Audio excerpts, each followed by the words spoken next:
Hello everyone, स्वागत है आपका R education and tech tutorials में। मेरा नाम रोहित है और आज हम हमारी सीरीज़ का न्यू लेक्चर डिस्कस करने जा रहे हैं। अब आता है हमारे पास applications of TCP transmission control protocol, या यहाँ पर मैं टीसीपी एंड आईपी जो स्टैक होता है, ठीक है। टीसीपी आईपी जो स्टैक है, वो जो टीसीपी आईपी स्टैक है वो मेनली कौन से प्रोटोकॉल्स को इंक्लूड करता है ना, उनकी एप्लीकेशंस को हम यहाँ पे डिस्कस करने वाले हैं। काफ़ी तरह के प्रोटोकॉल्स को इंक्लूड करता है, बट जो बेसिक कुछ प्रोटोकॉल्स हैं वो हम यहाँ पे डिस्कस करेंगे और उसका हमें यहाँ पे आइडिया हो जाएगा, ठीक है। तो सबसे पहले हम चलते हैं डीएचसीपी पे, ठीक है। डीएचसीपी हमारा होता है डायनेमिक होस्ट कॉन्फ़िगरेशन प्रोटोकॉल, ठीक है। ये प्रोटोकॉल यूज़ क्यों करते हैं? ये प्रोटोकॉल हम यूज़ करते हैं, मान लीजिए कि हमारे पास एक कंपनी है, ठीक है। उस कंपनी में हमारे पास 5 यूज़र हैं या हमारे पास 10 यूज़र हैं, ठीक है। 5 यूज़र, हमारे पास 10 यूज़र हैं। तो हम क्या करें, हम उन सारे 10 पीसी या 5 पीसी को मैनुअली आईपी एड्रेस दे सकते हैं। एक एक पीसी पे हम गए, ठीक है, एक एक मशीन पे हम गए, हमने इसे एक आईपी एड्रेस दे दिया, ठीक है। हमने इसे एक आईपी एड्रेस दे दिया, हमने इसे एक आईपी एड्रेस दे दिया, हमने इसे एक आईपी एड्रेस दे दिया, ठीक है। अभी हमने आईपी एड्रेस पढ़े नहीं है, बट मेरे ख्याल से आपको आईपी एड्रेस का अंदाज़ा होगा। अगर नहीं है तो फ़िलहाल सॉर्ट ऑफ ये समझ लीजिए कि आईपी एड्रेस एक ऐसा एड्रेस होता है जिस एड्रेस को लेकर हम इंटरनेट पे ट्रैवल कर सकते हैं। जैसे हमारा मोटरसाइकिल या हमारी व्हीकल की नेम प्लेट, नंबर प्लेट नहीं होती, ठीक है। स्टार्टिंग में जब हम शोरूम से बाइक निकाल के लाते हैं, ठीक है, तो बाइक निकाल के लाते हैं, तो बाइक निकाल के लाने के बाद हम उसे बिना नंबर प्लेट के जो होते हैं वो रोड पे या कहीं पे चला नहीं सकते, तो उसके लिए हमें आरटीओ से नंबर प्लेट लेनी होती है, ठीक है। और नंबर प्लेट जब हमें मिल जाती है तो हम उसे हमारी सिटी में कहीं भी किसी भी रोड पे आराम से उसे चला सकते हैं। तो IP address sort of number plate है, वो नंबर प्लेट जो हमें इंटरनेट पे जाने के लिए ज़रूरी होती है। फ़िलहाल हम इतना समझ लेते हैं, ठीक है। तो मान लीजिए हमारे पास मल्टीपल मशीन्स हैं, ठीक है, 5 या 10 मशीन्स हैं। तो 5 या 10 मशीन पे हम मैनुअली जाके आईपी एड्रेस, सबको एक एक आईपी एड्रेस दे दिया, ठीक है, सबको एक एक आईपी एड्रेस दे दिया, ठीक है। तो ये एक लॉजिकल साउंड क्लिक कर रहा है हाल फिलहाल, क्यों? क्योंकि हमारे पास सिर्फ 5 या 10 मशीन्स हैं। तो एक लॉजिकल साउंड है कि हाँ, हम चलो ठीक है, बारी बारी जाके 5 मशीन्स हैं तो 5 मशीन, 10-15 भी काफ़ी ज़्यादा होगी। 5 मशीन है तो 5 मशीनों को हमने मैनुअली आईपी एड्रेस दे दिया, चलो ठीक है। बट मान लीजिए एक बड़ी ऑर्गेनाइजेशन है जहाँ पे 100 से 500 यूज़र्स हैं, ठीक है, 100 से 500 यूज़र हैं। तो क्या आप हर एक मशीन पर जाकर उसे मैनुअली आईपी एड्रेस दे सकते हैं? या कोई भी दे सकता है? अगर मैं किसी को बोलूं कि 500 मशीन्स हैं, इन 500 मशीन्स पे जाके मैनुअली आईपी एड्रेस दो, वो पागल हो जाएगा। वो मुझे 2 गालियाँ देगा, जूता फेंक के और मारेगा। वो बोलेगा आपकी जॉब आप अपने पास रख लीजिए, मुझे फालतू काम नहीं करना, ठीक है। तो 100 से 500 पीसी, जब हमारे पास यूज़र इतने ज़्यादा हैं तो ये कोई लॉजिकल साउंड क्लिक नहीं करता कि हम हर एक पीसी पे जाके उसको मैनुअल आईपी एड्रेस दें, ठीक है। अब जो मैनुअल आईपी एड्रेस हम देंगे तो उसमें एक चीज़ ये भी हो सकती है, क्योंकि ह्यूमन एरर भी यहाँ पे आ सकती है। कैसे आ सकती है? हो सकता है कि हम 2 पीसी को सेम आईपी एड्रेस दे दें। हालांकि जब हम 2 पीसी को सेम आईपी एड्रेस दे देंगे तो हमारे पास एक मैसेज आएगा आईपी कॉन्फ्लिक्ट का। आईपी कॉन्फ्लिक्ट का हमारे पास मैसेज आएगा कि आपके नेटवर्क के अंदर कोई ऐसे 2 या 2 से ज़्यादा पीसी हैं जो जिनके आईपी कॉन्फ्लिक्ट कर रहे हैं, जिनको आपने सेम आईपी एड्रेस दे दिया है, ठीक है। तो इस चीज़ से बचने के लिए कि जब हमारे पास नंबर ऑफ़ यूज़र ज़्यादा हो तो उन्हें आईपी एड्रेस कैसे दें, तो उस चीज़ से बचने के लिए हम नेटवर्क के अंदर डीएचसीपी सर्वर इंस्टॉल कर लेते हैं, dynamic host configuration protocol server. ये क्या करता है, अब मैंने पूरी स्लाइड तो भर दी, अरे नीचे की जगह खाली है, ठीक है। तो DHCP क्या करता है, मान लीजिए ये हमारी कंपनी है और इस कंपनी के अंदर हमारे पास 500 यूज़र है, ठीक है, 500 यूज़र हैं और 500 यूज़र हैं और हमने यहाँ पे DHCP सर्वर लगा रखा है और जितने भी यूज़र हैं उनको DHCP सर्वर से कनेक्ट करवा रखा है। तो जब भी 500 यूज़र अपना पीसी ऑन करेंगे या कोई भी यूज़र अपना पीसी ऑन करेगा तो वो DHCP सर्वर के पास जाएगा और कहेगा कि मुझे इंटरनेट पर ट्रैवल करना है, मुझे एक IP एड्रेस दे दीजिए। और DHCP सर्वर क्या करेगा, ऑटोमेटिक उन्हें एक IP एड्रेस प्रोवाइड करवा देगा और प्रोवाइड करने के बाद वो मशीन फ्रीली इंटरनेट पे मूव कर सकती है। अब यहाँ पे बात क्या हुई, यहाँ पे हमारा टाइम बच गया, यहाँ पे जो हमारा वर्क एफर्ट था वो बच गया। ये ऑटोमेटिक IP एड्रेस प्रोवाइड कराएगा, साथ ही ये जो IP एड्रेस प्रोवाइड कराएगा सारे यूज़र्स को, तो वो इतनी इफ़िशिएंटली कराएगा कि किसी भी 2 या 2 से ज़्यादा यूज़र्स हैं उनको सेम IP एड्रेस अलाउड नहीं होंगे। हमारा नेटवर्क जो है वहाँ पे IP कॉन्फ्लिक्ट नहीं होगा। तो डायनेमिक होस्ट कॉन्फ़िगरेशन प्रोटोकॉल फ़िलहाल के लिए हम समझें तो वो ये इतना है कि हमारे पास नंबर ऑफ़ यूज़र्स अगर ज़्यादा हैं और सबको हमें IP एड्रेस प्रोवाइड कराने हैं, तो ऑटोमेटिक IP एड्रेस सबको प्रोवाइड कराने के लिए हम जो हैं वो DHCP सर्वर का यूज़ करते हैं, DHCP dynamic host configuration protocol का यूज़ करते हैं, ठीक है। इसको हम पिक्चर के साथ और काफ़ी डिटेल में समझेंगे कि ये किस तरह से IP एड्रेस प्रोवाइड करवाता है एक पीसी को और क्या क्या टास्क परफॉर्म करके IP एड्रेस प्रोवाइड करवाता है, वो सारी चीज़ें हम डिटेल में पढ़ेंगे। बट फ़िलहाल हमें एप्लीकेशन को ओवरथ्रू करना था, तो हम सिर्फ इन सारी एप्लीकेशंस से गो थ्रू होंगे, ठीक है, और इनके वर्क को समझ लेंगे, ठीक है।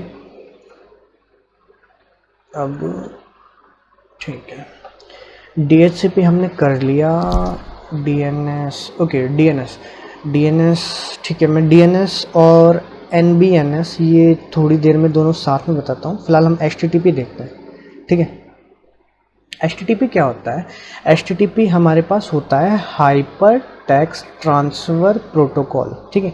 ये क्या होता है, ये वेब पेजेस के जो ट्रांसमिशन होता है वेब पेजेस के, उसके लिए काम में आता है, ठीक है। ये एक सिंगल चैनल, मतलब एक सिंगल पोर्ट नंबर का यूज़ करता है। फ़िलहाल मैं पोर्ट नंबर वर्ड यूज़ नहीं करूँगा क्योंकि पोर्ट क्या होते हैं, पोर्ट नंबर्स क्या होते हैं, ये हमने डिस्कस नहीं किया है, ठीक है।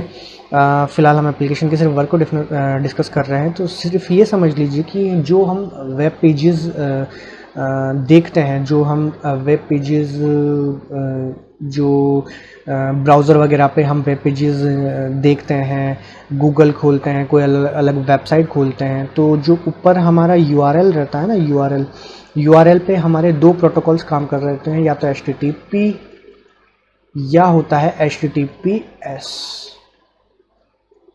या तो HTTP काम कर रहा होता है या होता है HTTPS। ये प्रोटोकॉल्स क्या होते हैं, ये उन वेब पेजेस के, हमारे जो ब्राउज़र है उसके ऊपर वेब पेजेस के ट्रांसफ़र के लिए ये प्रोटोकॉल यूज़ किए जाते हैं। ये उन वेब पेजेस के ट्रांसफ़र के लिए ये दोनों प्रोटोकॉल रिस्पॉन्सिबल रहते हैं, ठीक है। फ़िलहाल के लिए हम सिर्फ इतना समझेंगे, ठीक है, कि ये HTTP और HTTPS जो है वो दोनों जो प्रोटोकॉल्स हैं वो हमारे जो वेब पेजेस हैं उनके ट्रांसफ़र, उनके जो वेब पेजेस उनके डिस्प्ले, उनके ट्रांसफ़र के लिए रिस्पॉन्सिबल होता है।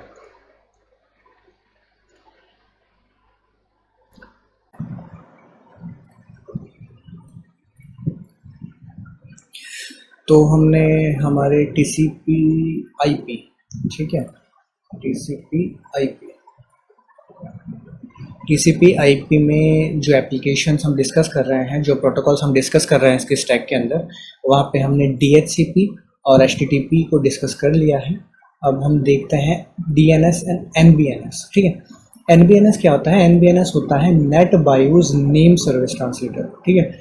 ये होता क्या है NBNS जो होता है हमारे लोकल इन्वायरमेंट में काम आता है। NBNS ये हमारे लोकल लैन में काम आता है, ठीक है। और जो DNS होता है डोमेन नेम सिस्टम, ये हमारे जो होता है वैन, ये हमारे वैन में काम आता है, ठीक है। NBNS क्या होता है? NBNS होता है नेट बायोस नेम सिस्टम। ये क्या करता है, एक लोकल इन्वायरमेंट में, मान लीजिए एक लोकल इन्वायरमेंट है, यहाँ पे हमने लोकल लैन क्रिएट कर रखी है, यहाँ पर हमारे मल्टीपल मशीन्स रन हो रही हैं, ठीक है, एप्लीकेशन सर्वर चल रहे हैं और ये अलग अलग मशीन हमारी रन हो रही है, ठीक है। तो जो नेट बायोस नेम सिस्टम है वो क्या करेगा, नेट बायोस नेम सिस्टम जितनी भी लोकल मशीन्स हैं उन लोकल मशीन के आईपी के साथ उन मशीन के जो नेम, नेट बायोस नेम जो होगा उसको उस आईपी के साथ बाइंड कर देगा, हर एक मशीन के आईपी के साथ बाइंड करके रखेगा, एक जो हमने लोकल लैन क्रिएट कर रखी है। और ये उन सारी मशीन्स को उस पूरे लोकल एनवायरनमेंट में रिजॉल्व करवाएगा, ठीक है। अब रिजॉल्व करवाने का क्या मतलब है, रिजॉल्व कराने से क्या मुराद है? रिजॉल्व कराने से ये मतलब है कि अगर कोई क्लाइंट आकर, मान लीजिए एप्लीकेशन सर्वर है, ये हमारा वेब सर्वर चल रहा है और ये डेटाबेस सर्वर चल रहा है, ठीक है। तो कोई क्लाइंट आके अगर इस एप्लीकेशन सर्वर को एक्सेस करना चाहता है इस लोकल एनवायरनमेंट में, मान लीजिए क्लाइंट है, इस लोकल एनवायरनमेंट में क्लाइंट आके अगर रिक्वेस्ट सेंड करेगा और रिक्वेस्ट उसने मशीन के नेम से सेंड की है, तो जो नेट बायोस नेम सिस्टम है वो क्या करेगा, वो अपनी एंट्री में देखेगा और उस नेट बायोस नेम सिस्टम के रिगार्डिंग जो आईपी होगा वो उससे एप्लीकेशन जो सर्वर हमारा रन हो रहा है लोकल एनवायरनमेंट में, उससे क्लाइंट को रीडायरेक्ट करा देगा, ठीक है। ये होता है हमारा नेट बायोस नेम सिस्टम, ठीक है। सिमिलर वे में डीएनएस क्या होता है? डीएनएस होता है हमारा डोमेन नेम सिस्टम। डीएनएस क्या करता है? DNS fully qualified domain name को रिजॉल्व कराता है, ठीक है। ये IP to name, name to IP resolution provide कराता है, सिमिलर एनबीएनएस की तरह। बट ये क्या करता है, ये वर्ल्ड वाइड जो नेमिंग रेजोल्यूशन है वो प्रोवाइड करवाता है, ठीक है। ये सिर्फ लोकल एनवायरनमेंट तक ही सीमित नहीं रहता डीएनएस जो होता है, ठीक है। जैसे कि मान लीजिए जितने भी हमारी वेबसाइट्स हैं, जैसे गूगल है, फेसबुक है, ठीक है, याहू है, जीमेल है, ठीक है, इन सारी वेबसाइट्स के जो हम नेम है, जैसे लाइक गूगल है, फेसबुक है, याहू है, जीमेल है, ये तो सारे इनके डोमेन नेम है, ठीक है। ये हर एक वेबसाइट अपने लिए एक आईपी कंटेन करके रखी हुई है, ठीक है। ये आईपी अपने आप के लिए, अपने डोमेन नेम के लिए ये एक आईपी कंटेन करके रखी है और इस आईपी से वो वेबसाइट क्लाइंट को रीडायरेक्ट होती है, ठीक है। फॉर एग्जाम्पल हम स्लाइड से बाहर आते हैं, ठीक है। हम हमारा क्रोम ब्राउज़र खोलते हैं और इसके ऊपर हम एक आईपी एड्रेस टाइप करते हैं 172.217.1.18.174 और जब हम एंटर मारते हैं तो ये हमें गूगल पे रीडायरेक्ट कर देता है, ठीक है। सिमिलर वे में हम एक और आईपी टाइप करते हैं, ठीक है। ये मैंने NS लुकअप करके फेसबुक और गूगल के आईपी निकाले हैं, ठीक है। हम एक और आईपी टाइप करते हैं, ये है 31.13.92.36, ठीक है। जब हम इस पे एंटर मारते हैं तो ये हमें फेसबुक पे रिडायरेक्ट कर देता है, ठीक है। देखा आपने, गूगल और फेसबुक हम दोनों पे रिडायरेक्ट हो गए, बिना google.com लिखे, बिना facebook.com लिखे। ऐसा क्यों हुआ? क्योंकि हमने इनके करस्पॉन्डिंग जो आईपी थे हमने उनसे इन्हें रिक्वेस्ट की, ठीक है। तो हर एक जो हमारी वेबसाइट होती है, जो जिसका डोमेन नेम हमें याद रहता है या जिस डोमेन नेम से हम उसे सर्च करते हैं, वो अपने करस्पॉन्डिंग आईपी कंटेन करके रखती है और जो रिक्वेस्ट, जो ट्रांसमिशन हमारा होता है वो पूरा आईपी बेस्ड होता है, ठीक है। आईपी से ही रिक्वेस्ट जाती है। अब जो डोमेन नेम से आईपी और आईपी से जो डोमेन नेम रेजोल्यूशन जो कराता है वो कराता है हमारा डीएनएस। इसकी ज़रूरत क्यों पड़ी? मान लीजिए कि जिस तरह से मैंने अभी 2 आईपी यहाँ पे डाले, ठीक है। जैसे ये हमारे पास एक आईपी था 31.13.92.36, ठीक है। तो अब मैं आपको कहूँ कि इसी तरह से जीमेल का भी एक आईपी है, याहू का भी एक आईपी है और अदर जो अपनी वेबसाइट्स हैं उनके भी अलग अलग आईपीज़ हैं। तो अगर मैं आपको कहूँ कि आपको हर वेबसाइट के आईपी याद रखने हैं तो आप कितने वेबसाइट्स के आईपी याद रख पाएंगे? ठीक है, ये काफ़ी टफ टास्क है, ठीक है, काफ़ी डिफ़िकल्ट टास्क है, ठीक है। तो हम इतने जो वेबसाइट्स हैं उनके नंबर, उनके आईपी याद नहीं रख सकते, बट हम उनके जो डोमेन नेम है, जो फुली क्वालिफाइड डोमेन नेम है, या जो उनके डोमेन नेम है www.com, facebook.com, gmail.com, yahoo.com, ये हम आसानी से याद कर सकते हैं, ठीक है। तो डीएनएस पिक्चर में तब आता है जब हम ये जो सारे डोमेन नेम, इन सारे डोमेन, सिर्फ डोमेन नेम से हम जो ब्राउजर खोलते हैं, डोमेन नेम हम डालते हैं और वहाँ पे सर्च का ऑप्शन दबा देते हैं। तो डीएनएस हमारे पिक्चर में तब आता है जो आपने डोमेन नेम सर्च किया है, उस डोमेन नेम के रिगार्डिंग जो आईपी है, वो जो आईपी कंटेन कर रखा है उस आईपी को रिजॉल्व करवा के लाएगा, और उसके बाद आपको वो वेब पेज जो इसकी आपने रिक्वेस्ट की है, वो आपको वेब पेज वो प्रोवाइड करवाएगा, ठीक है। तो इस काम के लिए हमारे पास जो सर्वर, जो प्रोटोकॉल काम में आता है, वो होता है डीएनएस सर्वर, ठीक है।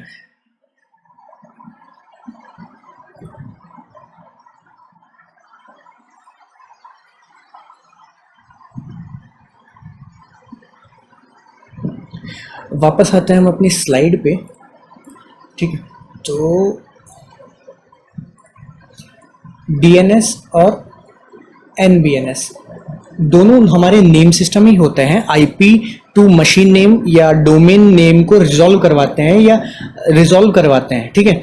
बट दोनों होते हमारे नेम सिस्टम ही हैं, बट फर्क क्या होता है, ये जो एनबीएनएस होता है वो हमारा काम आता है लोकल एनवायरनमेंट में, और जो डीएनएस होता है वो हमारा काम आता है जो लैन से जब हम बाहर चले जाते हैं, ठीक है।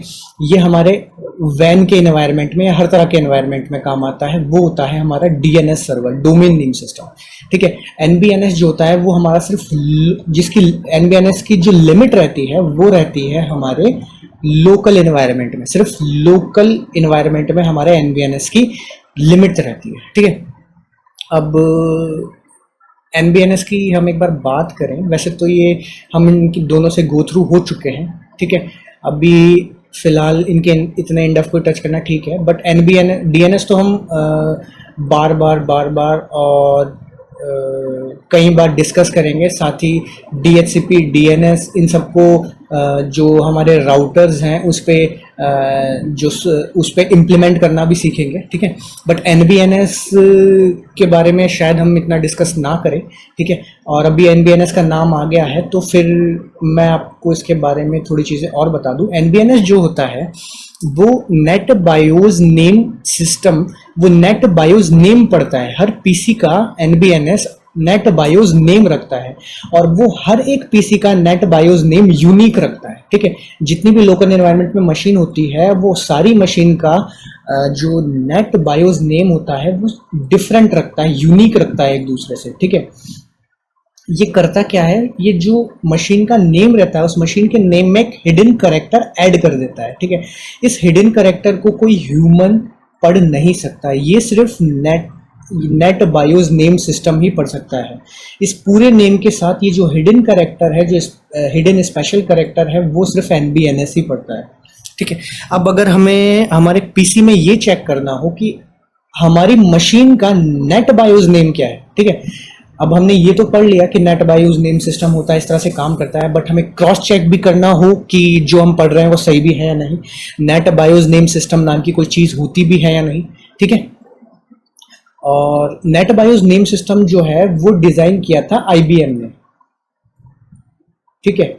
आईबीएम ने डिज़ाइन किया था, बट आगे चल के इसे जो माइक्रोसॉफ्ट ने इसकी ओनरशिप ले ली थी,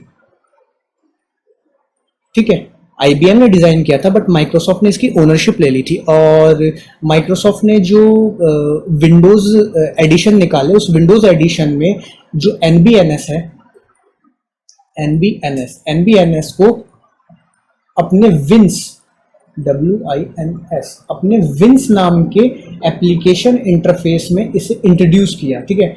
wins stands for Windows internet name system, ठीक है। इस विंस नाम की जो एप्लीकेशन इंटरफेस है, इसके अंदर उसने इस प्रोटोकॉल को इंट्रोड्यूस किया अपने विंडोज एडिशन के अंदर। अब अगर हमें ये चेक करना हो कि हमें जो हमारी मशीन है जिस पे हम वर्क कर रहे हैं, जिस पे हम काम कर रहे हैं, उसका नेट बायोस नेम क्या है, ठीक है। तो इसके लिए हम सबसे पहले हम स्लाइड से बाहर आते हैं, ठीक है। अब विंडोज प्लस आर दबाइए तो एक सर्च बॉक्स खुलेगा, ठीक है। इस सर्च बॉक्स में आप टाइप कर लीजिए सिस डीएम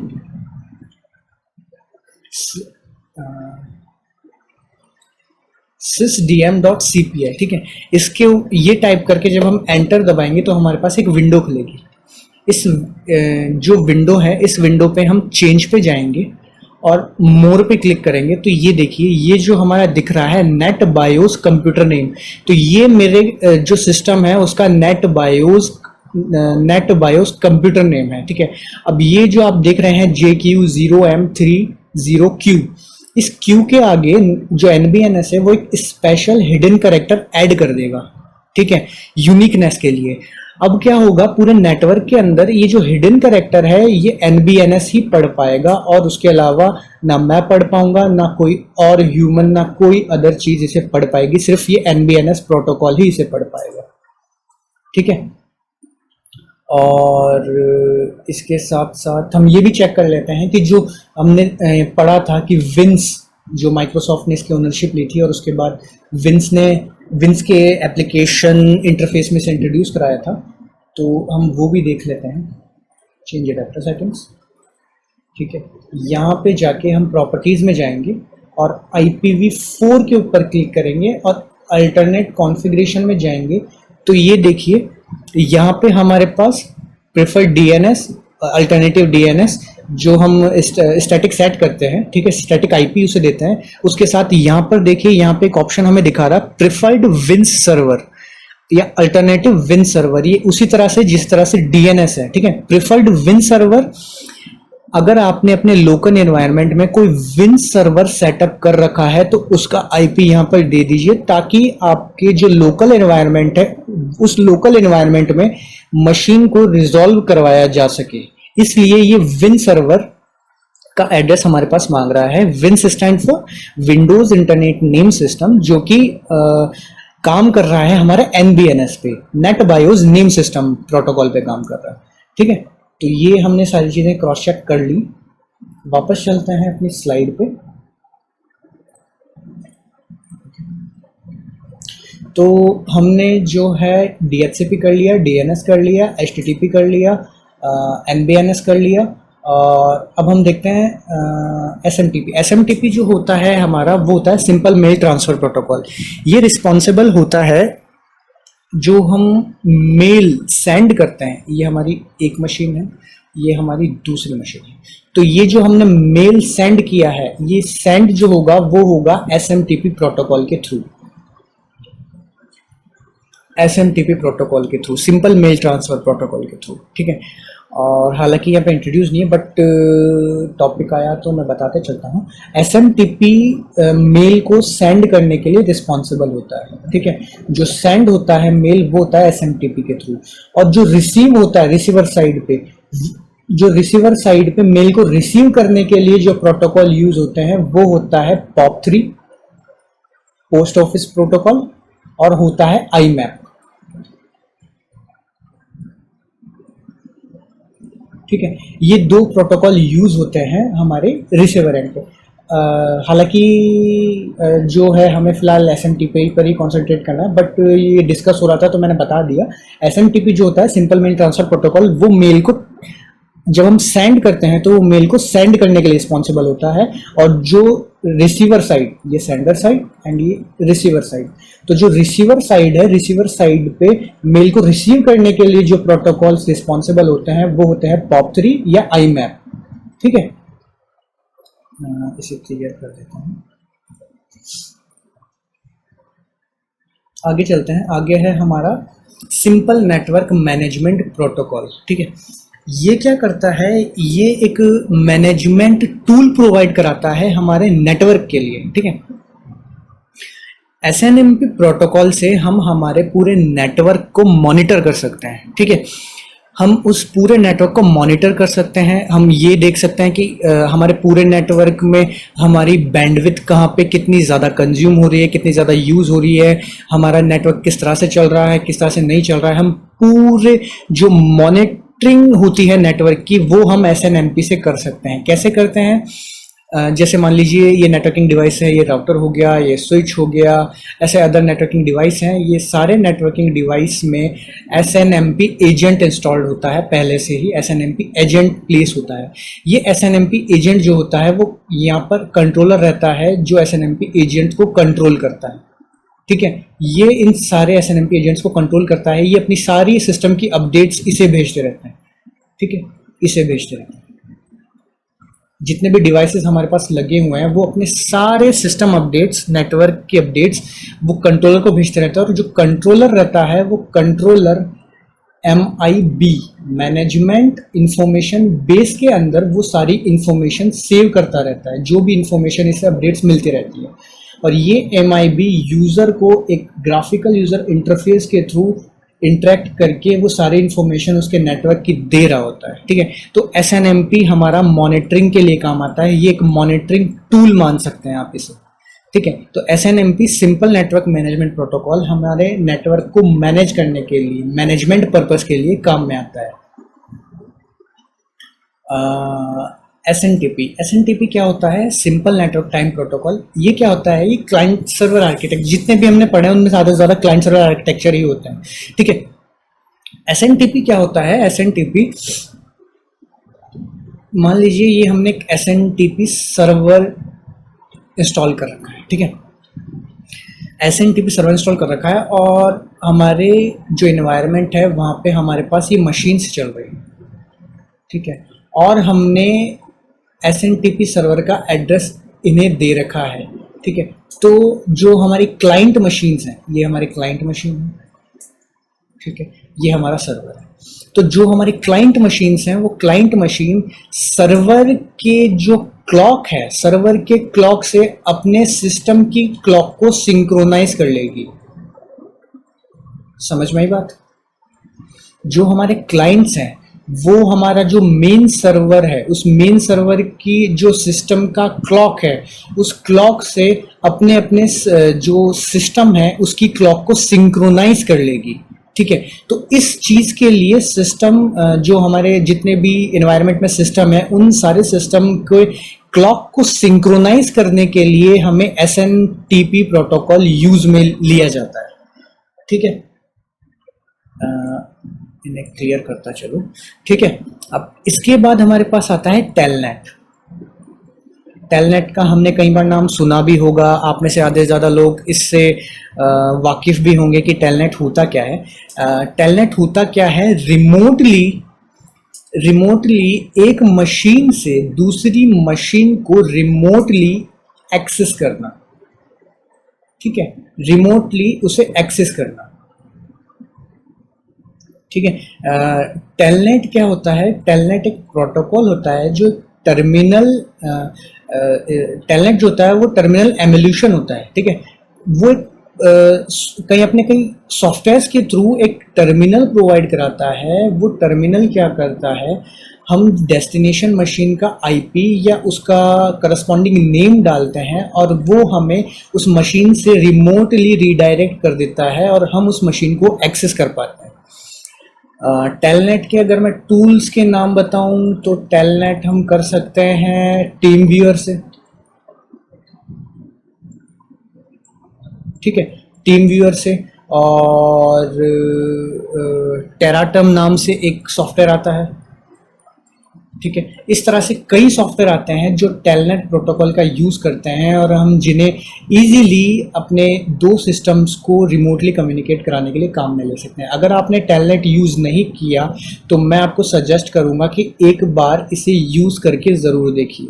ठीक है, टेलनेट यूज़ कैसे करेंगे? दो मशीन, मतलब सिर्फ ये ज़रूरी नहीं है कि आपके पास दो कंप्यूटर्स ही हों। आप एक काम कीजिए, अपने मोबाइल के अंदर प्ले स्टोर खोलिए, वहाँ पे टेलनेट टाइप कीजिए। वहाँ पे टेलनेट टाइप कीजिए, वहाँ पे आपको मोबाइल एप्लीकेशन मिल जाएगी टेलनेट की। उस मोबाइल एप्लीकेशन को इंस्टॉल कीजिए, साथ में जो आपके पास PC है या जो लैपी है उसमें टेलनेट सॉफ्टवेयर को इंस्टॉल कर लीजिए। ठीक है, अब जब आप अपने जो पीसी है, पीसी के अंदर जो टेलनेट का जो इंटरफेस है वो खोलेंगे, तो टेलनेट का इंटरफेस खोलने के बाद हमारे पास कुछ एक विंडो खुलेगी और उस विंडो में या तो हमारे पास उस जो टेलनेट है जो एक एड्रेस प्रोवाइड कराएगा या हमें वो एक आईपी प्रोवाइड कराएगा, ठीक है। उस एड्रेस को या उस आईपी को आप अपने फ़ोन में जो टेलनेट एप्लीकेशन इंस्टॉल की है वो खोलकर उस नेम को या आईपी को उसके अंदर प्लेस कर दीजिए और कनेक्ट पे क्लिक कर दीजिए, और जो हमारा कंप्यूटर है उसके अंदर भी टेलनेट एप्लीकेशन ओपन रखिएगा।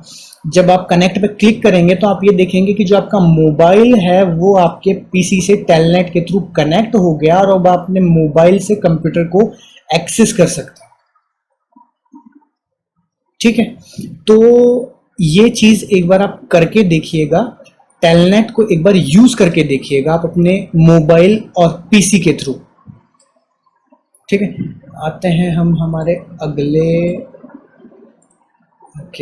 हमारे अगले प्रोटोकॉल पे। अगला प्रोटोकॉल है हमारा TFTP, trivial file transfer protocol. ये क्या होता है, ये हमारे जो शॉर्ट फाइल्स होती हैं, जो स्मॉल अमाउंट की फाइल होती है, उन्हें जो होता है वो लोड करवाने के लिए काम आता है। होता क्या है कि मान लीजिए ये हमारा एक TFTP सर्वर है, ठीक है।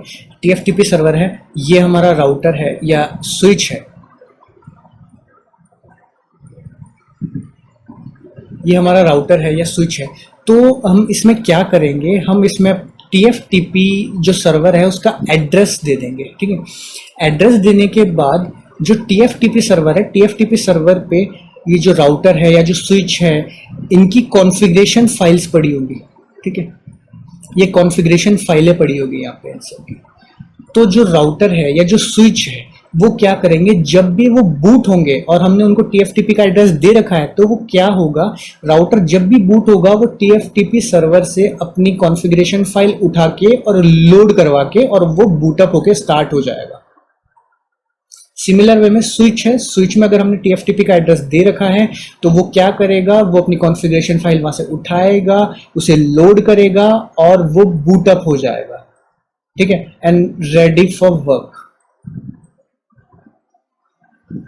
सिमिलर वे में जो TFTP सर्वर है वो सिर्फ कॉन्फ़िगरेशन फाइल के लिए काम नहीं आता।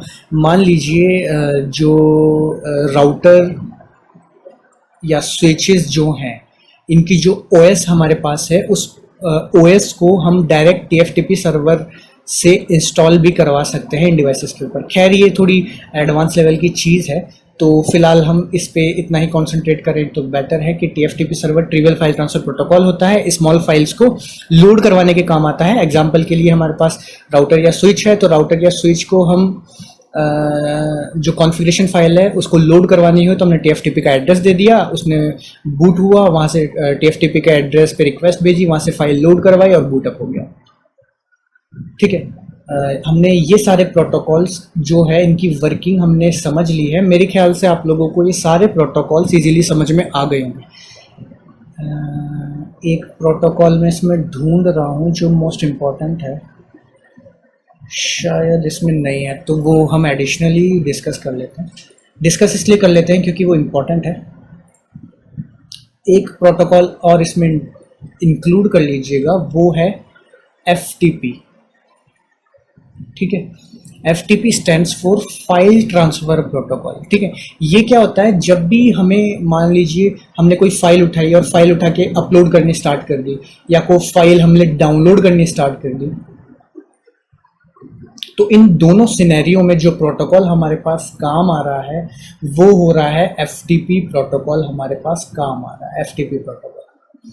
इन दोनों सिनेरियो में या तो हमने अपलोड कर दी या फाइल डाउनलोड कर दी, ठीक है। तो इन दोनों सिनेरियो में हमारे पास जो प्रोटोकॉल काम में आ रहा है वो है हमारे पास FTP प्रोटोकॉल काम में आ रहा है, ठीक है। और जो FTP प्रोटोकॉल है वो 2 पोर्ट्स का यूज़ करता है। तो पोर्ट्स के बारे में डिस्कस हमने किया नहीं है, तो पोर्ट्स के बारे में हम आगे डिस्कस करते हैं, कौन सी एप्लीकेशन कौन से पोर्ट को यूज़ करती है और किस तरह से उन पोर्ट्स को यूज़ करके कनेक्शन एस्टेब्लिश करती है, वो चीज़ें हम आगे देखेंगे। ठीक है, तो फिलहाल हमने इतने इंडफ को टच किया जिसमें हमने इन प्रोटोकॉल से एप्लीकेशन की सारी वर्किंग समझ ली है।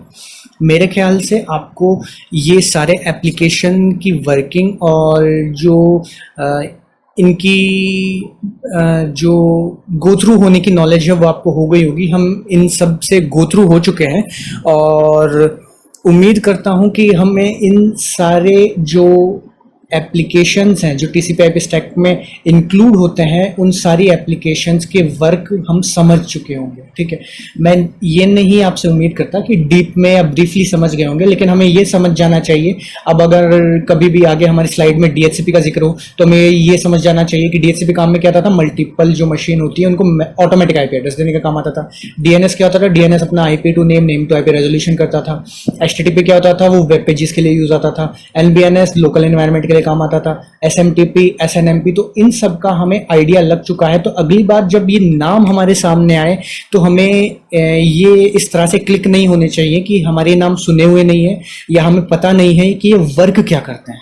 ठीक है, उम्मीद करता हूं आपको लेक्चर पसंद आया होगा। अगर आपको लेक्चर पसंद आया तो प्लीज़ लाइक कीजिए, सब्सक्राइब कीजिए और शेयर कीजिए अपने फ्रेंड्स के साथ, ताकि जिन्हें भी इस नॉलेज और इन लेक्चर्स की ज़रूरत हो उन तक ये नॉलेज और ये लेक्चर पहुंच सके। और बेल आइकन को हिट करना बिल्कुल ना भूलिए ताकि मेरे जो लेटेस्ट अपडेट्स रहें वो आप तक सबसे पहले पहुंच सके। अगर आपको RR एजुकेशनल टेक ट्यूटोरियल्स तक पहुंचना है तो आप फेसबुक पे RR educational and tech tutorials के नाम से पेज फाइंड कर सकते हैं और वहां पर आप मुझे मैसेज कर सकते हैं। और जो लेक्चर है हमारा वो काफ़ी ज़्यादा लंबा हो चुका है, क्योंकि मैंने आपको स्टार्टिंग में ही कहा था कि जो लेक्चर है उसमें जो टॉपिक्स है वो काफ़ी सारे हम इंक्लूड करने वाले हैं। तो ये जो लेक्चर है मेरे ख्याल से 3 से 4 पार्ट्स के अंदर मैं इस लेक्चर को अपलोड करूँगा। ठीक है, तो thank you so much for your time. उम्मीद है आपको ये सारे टॉपिक, सारे लेक्चर्स पसंद आए होंगे, आपको क्लियर हुए होंगे। अगर आपको किसी भी टॉपिक से रिगार्डिंग कोई डाउट है या फिर कोई अदर क्वेरी है तो प्लीज़ फेसबुक पे जाइए, RR educational tech tutorials page पे जाइए, वहाँ पे मुझे मैसेज कीजिए। कोई सजेशन हो या कोई अदर आपकी क्वेरी हो प्लीज़ मैसेज कीजिए। थैंक यू सो मच, मिलते हैं अगले लेक्चर में। Thank you so much for your attention.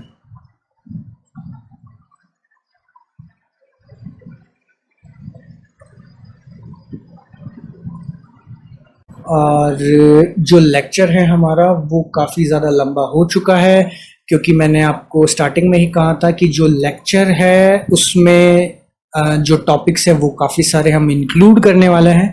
तो ये जो लेक्चर है मेरे ख्याल से 3 से 4 पार्ट्स के अंदर मैं इस लेक्चर को अपलोड करूँगा। ठीक है, तो thank you so much for your time. उम्मीद है आपको ये सारे टॉपिक, सारे लेक्चर्स पसंद आए होंगे, आपको क्लियर हुए होंगे। अगर आपको किसी भी टॉपिक से रिगार्डिंग कोई डाउट है या फिर कोई अदर क्वेरी है तो प्लीज़ फेसबुक पे जाइए, RR educational tech tutorials page पे जाइए, वहाँ पे मुझे मैसेज कीजिए। कोई सजेशन हो या कोई अदर आपकी क्वेरी हो प्लीज़ मैसेज कीजिए। थैंक यू सो मच, मिलते हैं अगले लेक्चर में। Thank you so much.